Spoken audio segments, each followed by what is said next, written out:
এইভাবে সবগুলো মাছ একবারে উল্টে পাল্টে ভেজে নেব।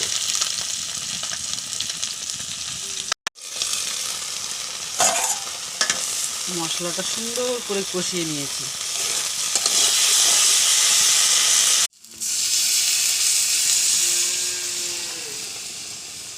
ঝোল ফুটে গেছে, এবার মাছগুলো দিয়ে দেবো।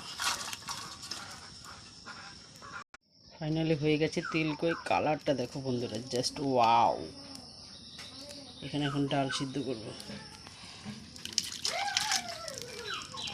ডালটা হয়ে গেছে, এখানে করলা ভাজবো আর এখানে দুটো দেশি মুরগির ডিম নিয়েছি, মাপলেট করব।